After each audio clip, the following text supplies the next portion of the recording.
The dull thud of dirt hitting the coffin echoed through the gray, somber sky. I stood off to the side, just watching, as the minister tried to bring comfort with his well-rehearsed words to those mourning around me. My daughter held tightly onto my hand, her husband just a step behind, his hand resting on my shoulder as a quiet show of support. My son stood beside me with his girlfriend, his eyes lowered. Here I was at 49, never having expected I'd be burying my wife. Honestly, I'd always figured I'd be the one to go first, given my line of work and lifestyle. I'd always imagined myself reaching a ripe old age before it was my time. But now, I felt older than ever. After the service, there was a reception. Friends and family came up to me with their condolences, praising her, reminiscing about how wonderful they thought she was. But not one of them said the words I actually needed to hear. We'd been married over 20 years, had 2 kids who now had lives of their own. Our youngest, my daughter, was married and expecting my first grandchild. My son worked in New York's financial district, building a life in the city. They were both thriving, making their own ways. My house, mine now, was full of about 40 people, each trying to show their support, sharing memories, talking to one another. But all I wanted was to be alone. Feeling stifled, I slipped out to the backyard, found my way to the back gate, and went for a walk. As I shut the gate, a car pulled up in the alley and parked next to me. It was Heidi, my wife's younger sister, the last person I wanted to see right then. In a lot of ways, I blamed her for my wife's absence. If Heidi had kept her nose out of our business, maybe, just maybe, Honora would still be here. I told her I was heading out for a walk and that people were waiting for her inside. No invitation, no polite words. Just the facts. I knew she'd try to tag along and I needed the space. I should have known better, though. She brushed right past me and walked into the backyard, her usual self-centered attitude on full display. Her sudden concern for Honora's life always felt strange, out of place. I sighed, glad to be free of her, at least for the moment. We hadn't gotten along for a long time. Our differences were just too deep to bridge. Family or not, Heidi had no place in my life anymore. There's a lot to tell about what led up to today's funeral, but I'll keep it brief. Life marches on, like a relentless river. Here's how it all unfolded. I first met Honora after college at her workplace, an insurance company, when I went in to renew my house and car policies. She happened to be my assigned agent. After that first meeting, I found excuses to go back, and eventually, I mustered the nerve to ask her out. After a few months of dating, it became clear we had a deep connection, and we decided to get married. We had 2 kids, and our marriage was strong until a couple of years ago. I never doubted my decision to marry Honora. We just fit together in ways I thought were unshakable. But then Heidi started meddling in her life. I think she convinced herself that she was helping Honora grow as a person, trying to make her more loving or something. She'd throw out unsolicited advice, pointing out what she saw as my wife's flaws. It started as Wednesday night outings, then expanded to Fridays. Before long, Heidi was spending more time with my wife than I did, claiming all the evenings I'd once counted on as time for us. Slowly but surely, it became all about Heidi. When Heidi's visits became a near-daily affair, I started to pull away from Honora. Every time I tried to plan something special, Heidi seemed to already be in the picture. My once open and communicative relationship with Honora started to close in. Even the slightest attempt to talk about my feelings led to a fight, with her accusing me of being unfair to her sister. Eventually, I thought, why bother? What's the point if spending time with my own wife just causes trouble? Over the months, girls' nights out became the norm, and I saw our marriage crumbling. I knew I couldn't talk to Honora without her getting defensive, so I did the worst thing. I just let go. I buried myself in my own interests, leaving her to hers. On the rare occasions she was home, we were practically strangers. Then one night, or early morning really, it all fell apart. She and Heidi had gone out around 6:30, and after cooking my own dinner, I spent the evening in the garage working on a project. I was there until around 11, figuring I'd find Honora in bed when I went inside. But she wasn't home. The blinking light on the phone caught my eye. It was a voicemail from her. She said she'd had too much to drink, was staying at Heidi's, and would be back in the morning. I thought, why even bother? I barely see you as it is. Might as well just move in with your sister. I was furious, full of jealousy and longing. I missed the old days, the laughter, and the easy moments between us. I replayed the voicemail, feeling more alone than ever. Frustrated, I called her phone. In the background, I could hear men's voices, laughter, like some kind of party. When someone finally answered after 9 rings, it was a man, making some snide comment about my money and advising me not to waste it. When I asked for Honora, he laughed, told me she was busy, and that I could call back around noon. Before hanging up, he even had the nerve to call himself her husband. I was livid. I redialed over and over, each time getting no answer. Eventually, furious and fuming, I grabbed my keys and headed to Heidi's house. But when I got there, the place was empty. That's when it hit me. I'd called Honora's cell, not Heidi's landline. I had no idea where she was or who she was with. Panic and anger mixed in a way I hadn't felt before as I wondered if she was there by choice, or something worse. I drove home in a daze, poured myself a strong drink, and tried to make sense of the mess. My mind went to dark places, wondering if she'd invited those men herself. The alcohol didn't help. It just fueled my paranoia and despair. The next morning, I woke up groggy, with a pounding headache and an empty feeling. I tried to push through it, took a shower, swallowed some aspirin, and forced down a light breakfast, waiting for her to show up. Around 2 p.m., Honora finally pulled into the driveway, looking gorgeous in a dress I'd always loved on her. A slinky, tight number that showed off her legs and a bit of cleavage. She usually saved it for special occasions, and even then only if she planned to make it a late night. She sauntered in, all smiles, saying she'd stayed with Heidi, claiming they'd had too much to drink, and she'd been too tired to drive home. She just crashed there, she said, and slept in before heading back. Her casual attitude about it all only made my blood boil. Noticing the frustration written all over my face, she asked me what was wrong. I told her straight. I'd called her phone multiple times the night before, and the first time some man had picked up. He told me she was busy, and even had the nerve to claim he was her husband before hanging up on me.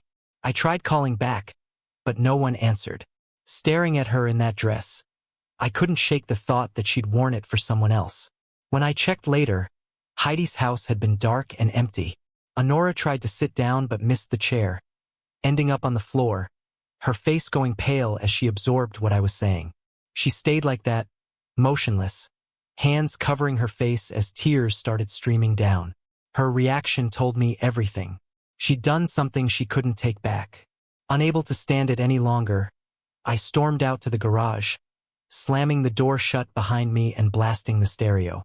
I spent hours out there punching walls, throwing tools and cursing Heidi, Honora, and that man who answered the phone. Eventually, I turned the music off, and the reality of my life crumbling hit me like a brick. Heidi's meddling had shoved a wedge between us, and now it looked like Honora had run off to someone else. Maybe just one man, maybe more. I realized she might be gone for good, and divorce seemed like the only way forward. When I finally went back into the house, I found it empty. Thinking she'd gone to Heidi's, I was stunned to find her dresser drawers empty and her closet almost bare. She'd left me. It was Sunday, so I logged into my online banking to lock down my finances in case this was permanent. I wasn't about to let years of hard work vanish in one fell swoop. I called up a friend who'd been through a divorce and arranged a meeting to go over what I should do. I even told our kids about what had happened, admitting I had no idea where their mom was. For the next week, I threw myself into work to avoid thinking about the mess that was now my home life. Each night, I drowned my frustration in drinks, barely managing to drag myself out of bed for work each morning. A week went by with no sign of Honora. When I finally met with my friend, his advice was what I'd expected. Protect your assets and find out where Honora stands. She hadn't called, hadn't come by. By Saturday night, I was convinced she'd left for another man. So I decided to call Heidi's house. Heidi sounded genuinely surprised that Honora wasn't with me. She thought Honora was just lying low, staying close to home because she was still upset. I told her straight that Honora hadn't been home at all, and might be off with the man who answered her phone. Heidi argued, saying it wasn't fair to put this on her shoulders, but I let her know exactly how I felt. Her constant interference had wrecked my marriage. These girls' nights had driven Honora and me apart, and I was now convinced that Honora was gone for good, probably with someone else. Heidi seemed genuinely taken aback when I mentioned last Friday night. She admitted that Honora had shown up at her place on Saturday afternoon, wearing what she called her wanna-get-laid dress. She'd showered, dolled up, looking like she was out to impress. Heidi said she told Honora about the strange man answering her phone, and Honora had broken down in tears. Later, when Heidi came back inside from the garage, Honora was gone, her things packed. Heidi's closing remark was that her actions had cost me my wife, and she'd even warned Honora to stay away from me. But I was far too angry to care about Honora's regrets or Heidi's explanations. My fury ran too deep. I just wanted to shut them both out. Honora, Heidi, the other man, all of it. Hearing Heidi's voice was enough to set me off again, and I hung up the phone so hard it shattered. It was just another broken thing to add to my list of problems. I sat there a long while before finally dragging myself up to bed, realizing I was sitting in the exact spot where Honora had collapsed only a week earlier. By morning, the truth settled in. I'd lost, plain and simple, and maybe I'd have been better off just staying up all night with a bottle. A gloomy Sunday morning greeted me, and I wasn't in any mood to deal with anyone. Around noon, I heard a car pull into the driveway, and looking out the window, I saw my son stepping out. He wanted answers, saying his mom had shown up at his place a week ago, crying, but hadn't told him anything beyond saying I was going to leave her. He needed to know what was going on. I explained we'd been having serious problems, and that she'd left me, packed her things, and this was the first I'd heard of where she'd been. He seemed embarrassed as he told me she'd spent the night at his place, even though he had a friend over, and she wouldn't let him call me. He asked when she'd shown up at my place, and I told him it was that same Sunday, after we talked on the phone. She wouldn't let me call him, afraid he'd track her down. He asked if I was planning to hurt her. I told him I was simply worn down, drained from a week of stress and worry unlike anything I'd ever known. He'd driven over 300 miles to confront me and find out why his mom had shown up at his place, refusing to let him talk to me. She'd even told him about going out with Aunt Heidi, saying she'd missed my call and that it had somehow set me off. He wanted to know why I'd gotten so mad. I explained it wasn't just the missed call. She hadn't mentioned the whole story to him. She'd left out that someone else had answered her phone, and that's when I really lost my temper. She'd run because she was scared. He could see she'd left out a lot and he wanted to know the rest. So I told him that last Friday, she'd gone out with Aunt Heidi like she always did. I was working on some projects in the garage and came in around 11, expecting her to be home, but she wasn't. She'd left a message saying she'd had too much to drink and was staying at Heidi's. My son nodded, saying she'd told him about that message. He mentioned he'd replayed it a few times, wanting to understand her words clearly. When he did, he'd heard men's voices in the background, which had worried him. So he'd called her cell phone, and that's when some strange man had picked up after 9 rings. He told me that when he asked to speak to her, the guy on the line said she was tied up and to call back the next afternoon. The man even introduced himself as her husband, and before my son could say anything else, he just hung up, tossing out an insult on his way off the line. Right then, it hit me. Honora had really sugar-coated that part of the story. My son asked if I thought she had cheated, and I told him honestly, I didn't know. She'd left before we could talk things through, but her reaction made it pretty clear she felt guilty about something. I hadn't spoken to her since that Saturday. He then suggested we needed to talk it out and invited me over to his place, assuring me his new girlfriend would be there for support too. I agreed, and he was quick to emphasize that I come as I was, no anger, no weapons, nothing that would make things worse. He knew how upset I was but encouraged me to work it out and not let things fester. He even offered to follow me home if I wanted, in case it got rough. I thought about riding with him, figuring that might help if things went south, and he promised he'd see me home safely no matter what. On the drive to his place, I found myself wrestling with emotions I thought were gone. I still cared about Honora, maybe even loved her despite the storm between us, and I was willing, in that moment, to try to piece things back together if she was willing to. When we got to Joseph's apartment, he parked and we went inside. His girlfriend was sitting there with Honora, who looked like she'd been wrung out. They both stood up as I walked in, clearly nervous.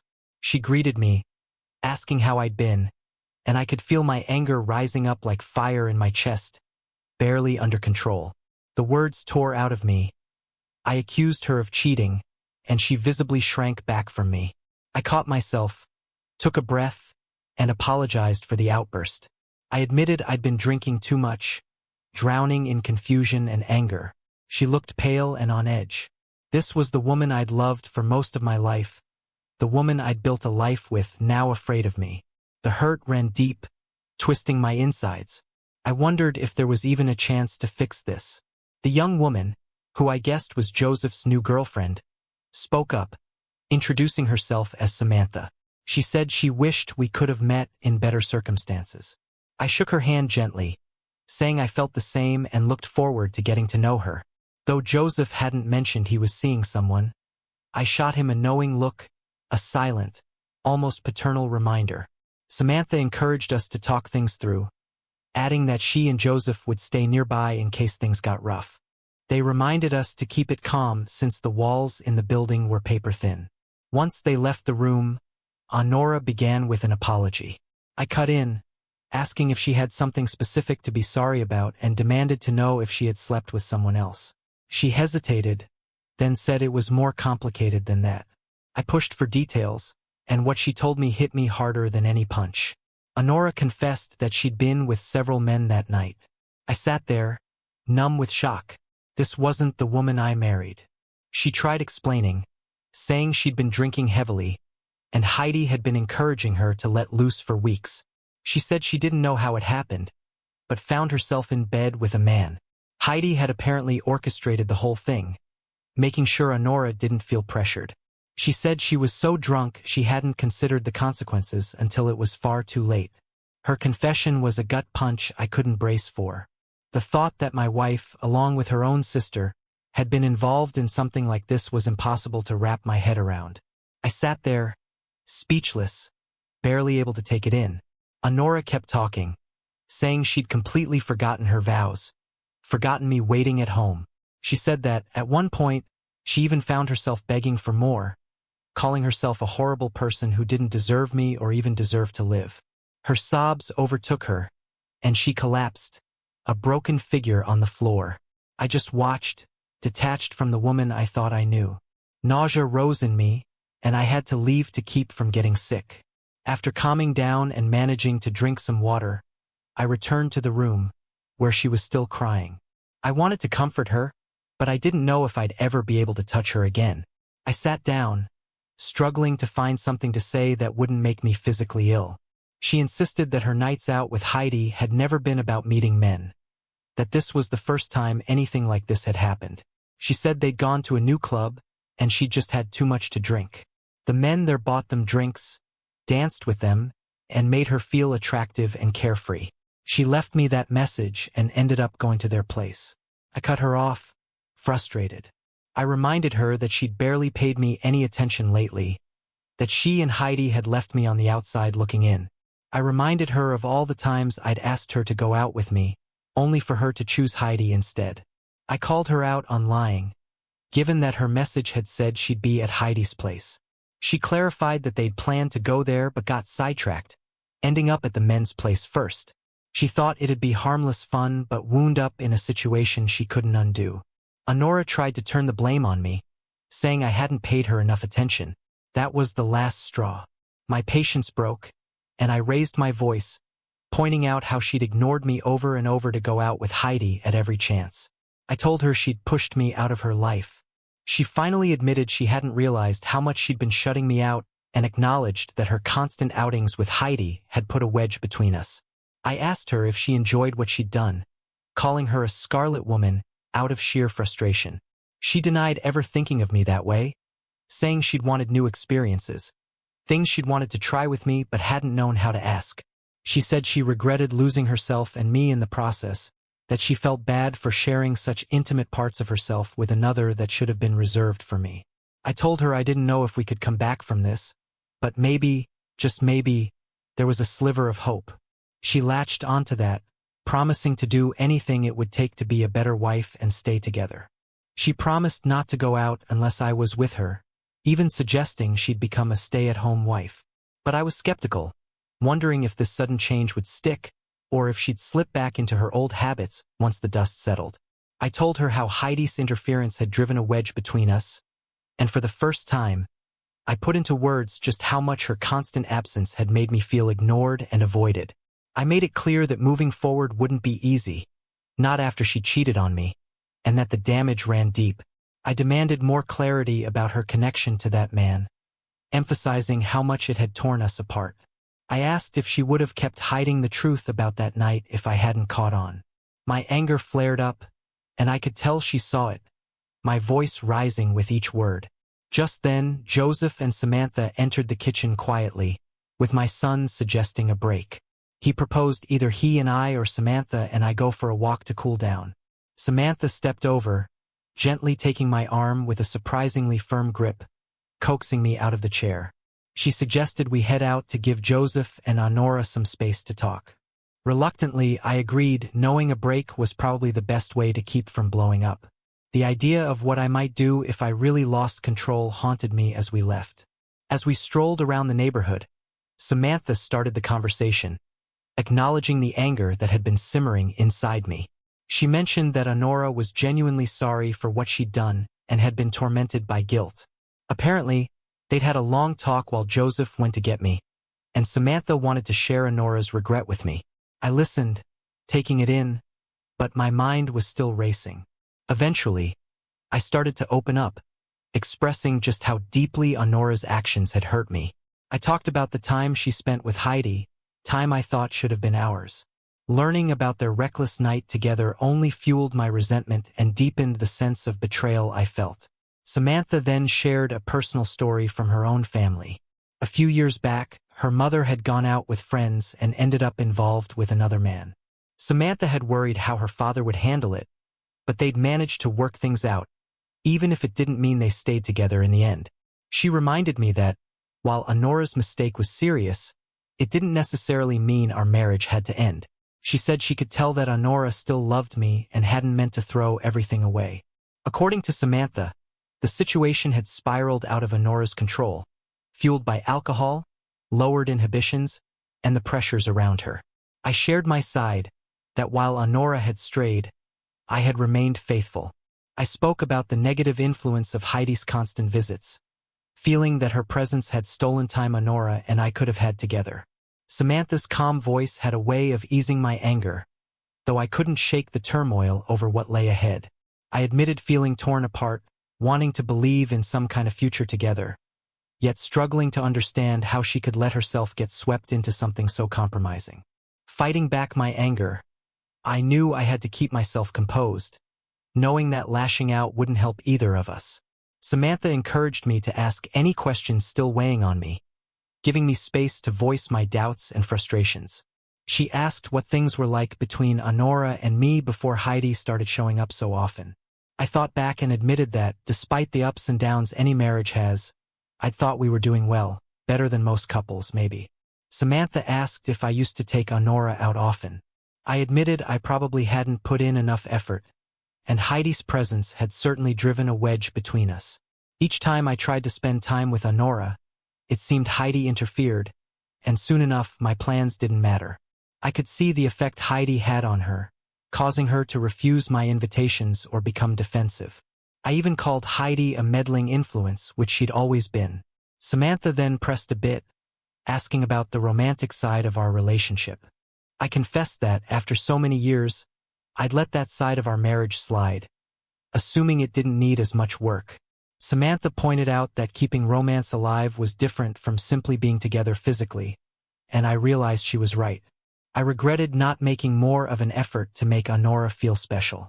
It dawned on me, as Samantha spoke, that adding more romance could have made a real difference. But with Heidi constantly taking up Honora's time, we hadn't had a real chance for our own time.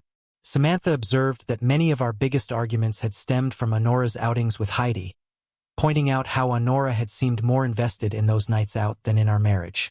She suggested that our drift was something we might have been able to prevent with better communication and understanding.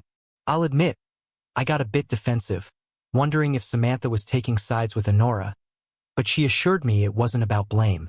She acknowledged that Honora was seeking something she wasn't getting from me and that maybe, if we'd worked through those issues sooner, things wouldn't have spiraled like they had. I defended my own actions, saying that despite all the frustration I felt over Honora's time with Heidi, I never once considered straying from her. Samantha encouraged me to speak directly with Honora, advising a calm, straightforward approach. She reminded me how highly Joseph thought of me and cautioned that divorce might not be the answer. Open communication, she believed, could bring clarity and perhaps rekindle the love we once had. Inwardly, I wished I had Samantha's confidence. She seemed so sure, likely because of what she'd seen her parents go through. By the time we got back to Joseph's place, Honora was there, sitting still and looking composed, waiting for our talk. I faced her, trying to keep my emotions steady, and laid out how uncertain I felt about where we stood. She admitted she still wanted to be with me, but acknowledged that she wasn't sure if I could accept her again after everything. She offered a heartfelt apology, acknowledging that no words could undo the damage and that we had to face it directly. I told her how hard it was to deal with her betrayal. Not just the fact that she cheated, but that it involved multiple people, including her own sister. I opened up about the pain of trying to reconnect while she was slipping away, only for her to turn back to me after being with others. Honora expressed regret, saying it was never her intent to cheat and blaming her lapse in judgment on alcohol. I asked her if she still had room in her life for me, voicing my worry about how her choices had reshaped everything between us. The conversation left us both struggling with questions of trust, forgiveness, and whether we could rebuild what we once had. Honora begged me to avoid saying certain things, declaring her love for me and admitting her monumental mistake. She knew she couldn't take back that night, but hoped we might find forgiveness and trust in time. She suggested a trial separation, recognizing we might both need space to figure things out. Her eyes welled up, and I could see she was bracing herself for whatever decision I might make. I felt torn. There was a small satisfaction in seeing her feel the weight of what she'd done. Yet a deep part of me still loved her and couldn't bear the thought of losing her. Honora told me she'd understand if I chose divorce, saying she had no defense. She agreed to a trial separation if that's what I thought was necessary. Then Samantha spoke up, cutting in with a strong suggestion against a trial separation, warning that it could lead us quickly to divorce. Drawing from her own parents' experience, she proposed that we separate within the same house, giving us a chance to work on things together rather than growing further apart. I sat there, listening to Samantha's perspective, her confident tone carrying a ring of truth. I saw her point, but my mind was tangled in a web of doubt and frustration. Could I let Honora stay in my house without my anger spilling over? Could I manage to hold back the urge to lash out over the next few weeks or even months? I was carrying so much hurt. Could I ever really cope with it all? Samantha's voice cut through my silence. She addressed both me and Joseph, voicing her concern about where things stood. Joseph joined in, also waiting for a response, looking between us with hope and worry. I admitted to feeling an enormous amount of anger, explaining that I didn't know if staying together would help or hurt us. Samantha and Joseph understood, but Samantha insisted that facing these issues together was the only way to know if we could save our marriage. Her words made me pause, and I weighed the alternatives. I told them I was struggling to believe that staying under the same roof would work, admitting I worried about my own anger and whether I could control it. I wanted to avoid becoming another statistic, and I didn't want our marriage to end in something as toxic as violence. Turning to Joseph and Samantha, I expressed that I felt pressured to decide too quickly, something that wasn't sitting right with me. I asked Joseph to take me to a motel for the night, saying I'd let them know my decision in the morning after some time to clear my head. The next morning, I returned in a cab, and Honora was still in the same spot as the night before. Joseph and Samantha looked worn and somber, as if they hadn't slept at all. I knew it was time to give them my answer. I told Honora that she could come home, and while I'd make every effort not to hurt her physically, I couldn't promise there wouldn't be moments of anger. I proposed we stay in separate bedrooms for a while, to live under the same roof but take time to work through things. There was no guarantee beyond that. Honora's eyes filled with tears. She seemed both relieved and anxious, her face a mix of hope and worry, likely fearing what might happen if I couldn't keep my anger in check. I probably wore a similar expression. The trust that held our marriage together had vanished. The road ahead would be long and hard. Honora suggested counseling, a step I had thought about back when her nights out with Heidi started straining our relationship. I agreed, realizing that both individual and joint counseling were necessary. Honora left the kitchen for a moment and returned with her suitcases already packed. Joseph asked if we could all go home together, mentioning my car was parked in a nearby garage. He offered to grab it, and Samantha volunteered to drive us. Just then, Joseph dropped a surprising piece of news. He'd proposed to Samantha last Saturday night, and she had accepted. I congratulated them, welcoming Samantha into the family, hoping for happiness for them, no matter what happened between Honora and me. The drive home was heavy with silence, each of us deep in thought. The days that followed were much the same, a tense quiet that grew thicker each day. Our first counseling appointment was scheduled for the following week, and I wasn't sure if we'd even make it that far. Somehow, we did barely. Week by week, we stuck with the sessions once a week for 8 months, adding extra individual appointments in between.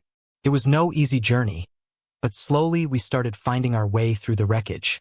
One afternoon, Honora came home from the doctor with a look of deep distress. I sensed something was terribly wrong, but she hesitated to speak, eventually slipping out for a walk alone. When she returned, she asked me to sit down in the living room. "Ashin, I have some bad news," she said, her voice barely above a whisper. Already fearing the worst, I asked what it was. Honora had never been one to open up about her health or even her thoughts, but her face was pale, her eyes distant. She finally broke down. "I'm sick, Ashin. Really sick. They said it's cancer." She explained it had started in her ovaries and had already spread. They'd caught it too late. Her voice quivered as she struggled to finish. "They don't think—" The words hit me like a punch to the gut, leaving me numb. Honora tried to reassure me, saying we'd fight it together, that there were treatments and we'd beat this thing. I held her close, comforting her as best as I could, but each word only seemed to bring more tears. Deep down, I began to doubt if she really believed we could win this battle. "It's beyond fixing, Ashin," she admitted one day, voice cracking. "The specialist ran more tests. It spread to my lymph nodes, liver, maybe even my brain." In tears, she whispered, "I don't want to die, Ashin. I love you. I wasted so much time with Heidi, ignored the symptoms. It's my fault. I thought she needed me. Now it's too late. I only have a few months left. I'm so sorry, Ashin." I pulled her into my arms and said, "Honora, I'm the one who's sorry. Just tell me what you need from me now." She replied, "Just hold me, Ashin. Love me and hold me. That's all anyone can do for me now." So I did. Together, we faced this last, hardest journey, setting aside the pain and anger of the past. Despite all that had happened, we'd once been happy, and I tried to stay positive for her sake. For a while, we thought the treatments might be working, but eventually it became clear they weren't. Honora outlasted the doctor's expectations by a few months, and in the end, she passed away with her children and me by her side. The experience left me with lingering resentment toward Heidi. Part of me wondered if I was being unfair, if forgiveness would bring peace. But it's hard to forget how Heidi led Honora down a path that ultimately robbed us of precious time together. Nearly a year was lost to struggles that could have been spent loving one another. Sometimes I wonder if her cancer might have been caught sooner, if we could have had a different outcome. That question will always linger.